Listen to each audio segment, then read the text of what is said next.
Shri Gurubhyo Namaha children, let us continue with the lesson The Enemy that we started. We just saw this lesson that there was a Japanese doctor and there was an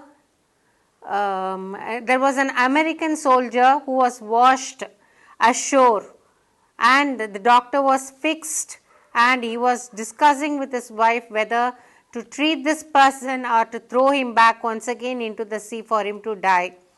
Okay, let us continue with this lesson. What shall we do with this man? Sado murmured, but his trained hands seemed of their own will to be doing what they could to stanch the fearful bleeding. So he was just talking to himself. And his wife beside him. What shall we do with him? In a low voice, he was just speaking, murmured, speaking in a low voice.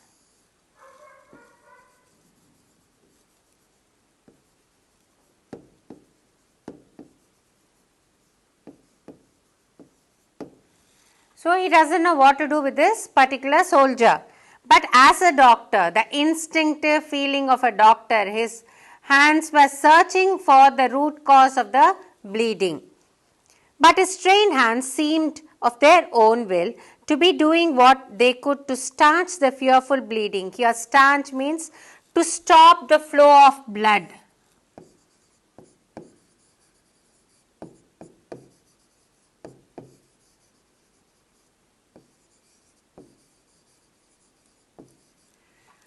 The wound was so deep, the gunshot was there, and even the stones on the shore, it has torn apart his body. And so the wounds were, from all the wounds it was bleeding, and from this it was bleeding so profusely. So his hands was just trying what to do to stop this bleeding.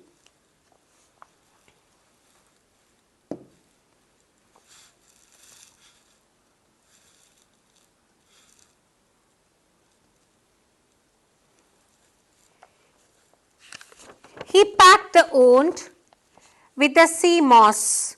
Moss is nothing but the small green plants which grows on damp surfaces. Okay, it has very small, very tiny leaves. It just packs on the damp surfaces. So he just gathered that and then packed it on the wound.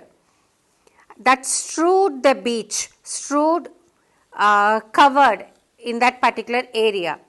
The man moaned with pain in his stupor, but he did not awaken. Stupor, unconscious state.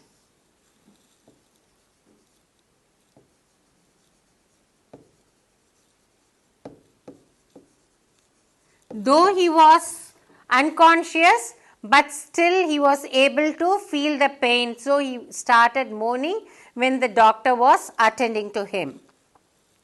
The best thing that we could do would be to put him back in the sea, Sado said, answering himself. Now, so many thoughts going on inside the doctor. So he was just thinking, what is the best thing now? Though his hands were attending to the wounds, but his mind was telling the best thing is to throw him away back once again into the sea. Now that the bleeding was stopped for the moment, he stood up and dusted the sand from his hands. Dusted, he removed.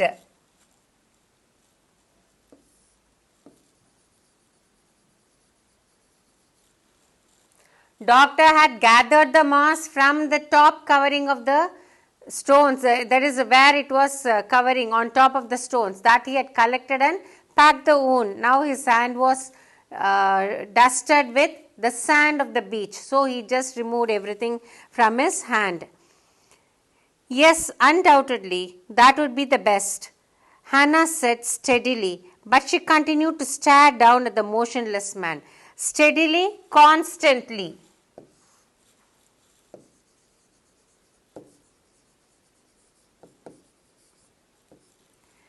Even she was of the opinion that this person has to be thrown back into the sea.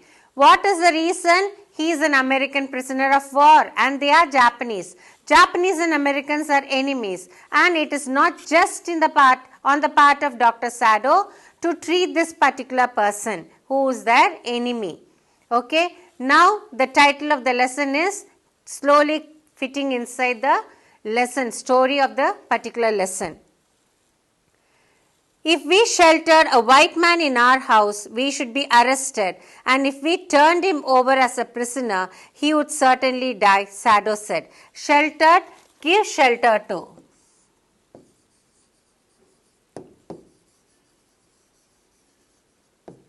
So suppose they are going to give shelter to this particular man, they will be definitely arrested, because having an American prisoner of war inside the house, it is a greatest mistake.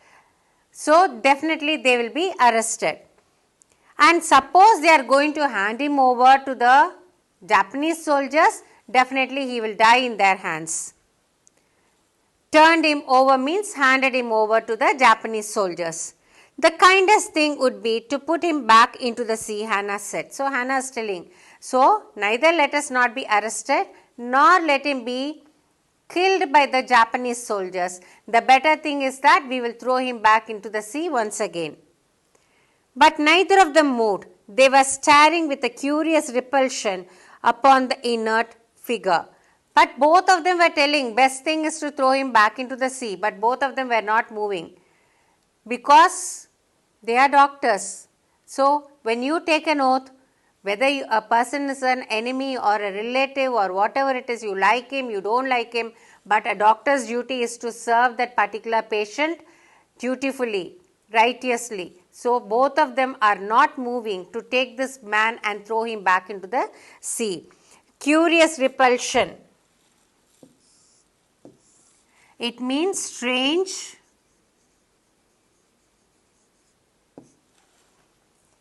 dislike. So they don't like him, like his presence first of all in front of them. But still, they don't throw him away. They are still staring at this motionless body lying on the sand.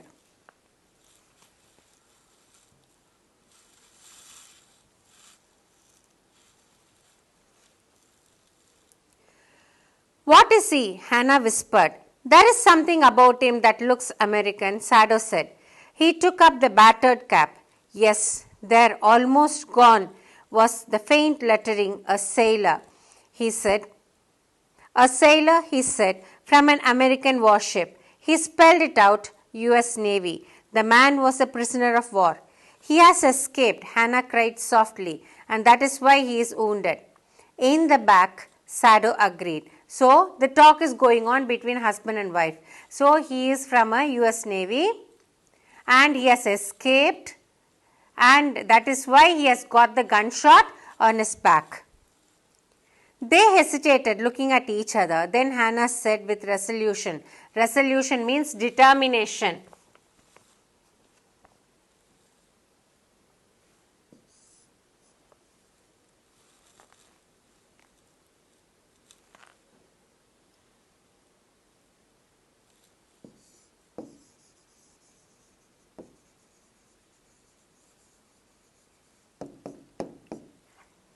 She is very much determined that something has to be done to this particular white man, because it is now very clear that he is a prisoner of war and he tried to escape, and when he tried to escape he was shot, and somehow this man, being very young, had so much of stamina, and he has sailed and he had come through he has crossed all the waves, the stones, everything, and now he has been washed ashore. Come, are we able to put him back into the sea? If I am able, are you? Sado asked. No, Hannah said, but if you can, do it alone. So now there is a talk. I cannot throw him into the sea. So doctor says, Hannah says, even I cannot. And each of them says, if you can, you throw him back. So naturally it is now understood very clearly that both of them are not ready to throw him once again back into the sea. Sado hesitated again.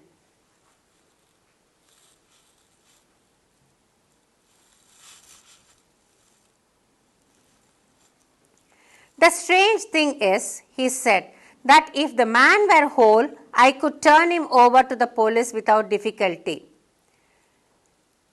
I care nothing for him. He is my enemy. All Americans are my enemy, and he is only a common fellow. You see how foolish is his face. But since he is wounded, now Sado says very slowly, see, if it is possible, definitely I would have thrown him. I don't have any intention of saving him at all. Now the problem is he is so terribly wounded. So how is it to throw him back into the sea? That is the hesitation that is there with Dr. Sado. And being a wounded person, it is not right for a doctor to throw him back into the sea. You also cannot throw him back into the sea, Hannah said. So, Hannah said, I cannot throw. Now it is very clear that even Dr. Sado cannot throw him back into the sea. Then there is only one thing to do. We must carry him into the house. So now they have decided, come to a conclusion.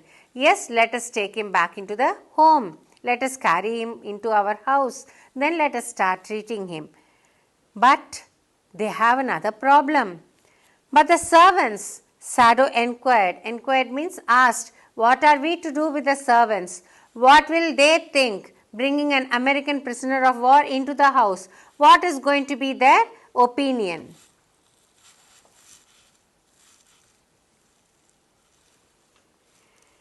We must simply tell them that we intend to give him to the police, as indeed we must, Sado, intend, want.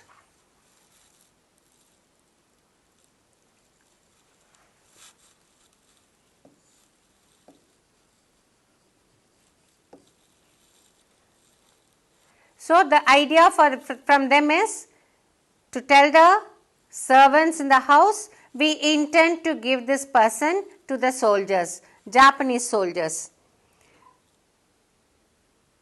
And indeed we must. Indeed, certainly they must give him away. We must think of the children and your position. It would endanger all of us if we did not give this man over as a prisoner of war. Endanger, put everyone in danger.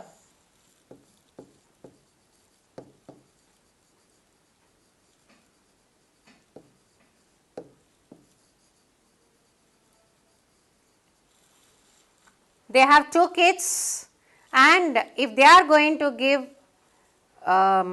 support for an American prisoner of war in their home, definitely somebody may complain against them, and that would be the end of them all, and everyone might be behind the bars. So they are very sure that this person must be given to the police.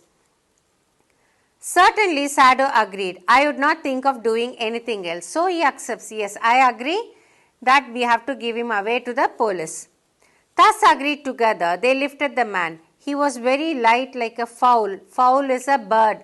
So usually birds have hollow bones, and that is the reason they are weightless and they can even fly. So this man, though he is so grown up, but he was so light. It was easy for them to carry this person inside the house.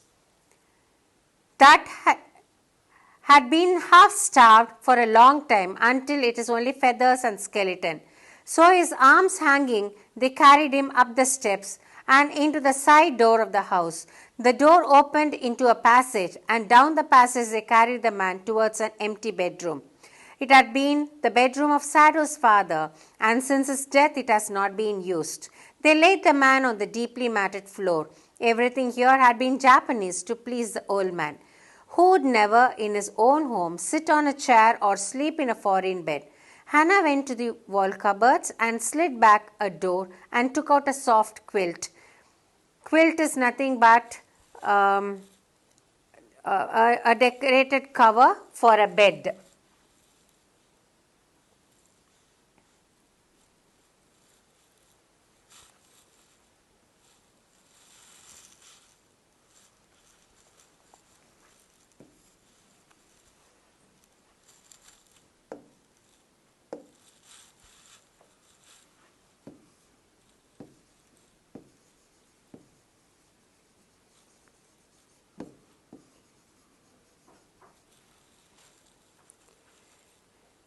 She hesitated. The quilt was covered with flowered silk and the lining was pure white silk. So It was so soft and it was flowered and it was looking so beautiful, and to use on this ugly person, dirty person, filled with all mud and soaked with blood, she was hesitating. "He's so dirty," she murmured in distress. "Yes, he had better be washed," Sado agreed. "If you will fetch hot water, I will wash him." "I cannot bear for you to touch him." "Bear? Tolerate."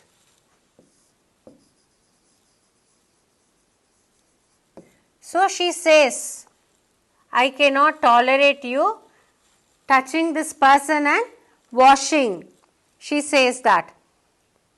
"We shall have to tell the servants he is here. I will tell Yumi now. She can leave the children for a few minutes and she can wash him." So she says, "I cannot allow you to wash." Then she says, "I will tell the servants that there is a prisoner of war in our house and I will request Yumi, who is a person taking care of the kids in the house, to come and wash this person." Sado considered a moment. "Let it be so," he agreed. Considered, thought.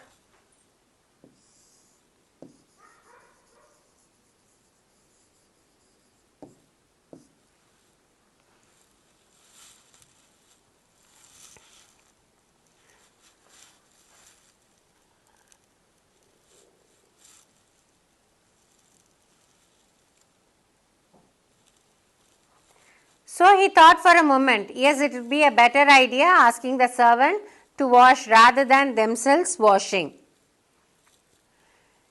But the utter pallor of the man's unconscious face moved him first to stoop and feel his pulse.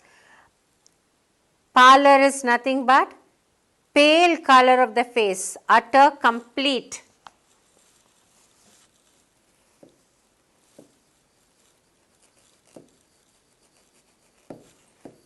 Pale color. So there was lot of blood loss. So the man was looking so pale. So the doctor first wanted to assure whether he is really alive. So he just touched for the pulse of this particular person. He wanted to feel the pulse of this person. It was faint, but it was there. He put his hand against the man's cold breast. The heart too was yet alive. "He will die unless he is operated on," Sado said, considering. "The question is whether he will not die anyway." So the doctor is telling, if I am not going to perform a surgery for this person, he is sure to die. And after performing surgery and saving this man also, he is going to die when he is going to be handed over to the Japanese police. Hannah cried out of fear. "Don't try to save him. What if he should live?" So Hannah says, "Okay, don't save him. Let him die just like that. Why should we ever save him? Anyhow, he is going to die." "What if he should die?" Sado replied. He stood gazing. So, what if he should die? So, what if? Let him die however it is. As a doctor, now he has to treat him because he has come as a patient to his home.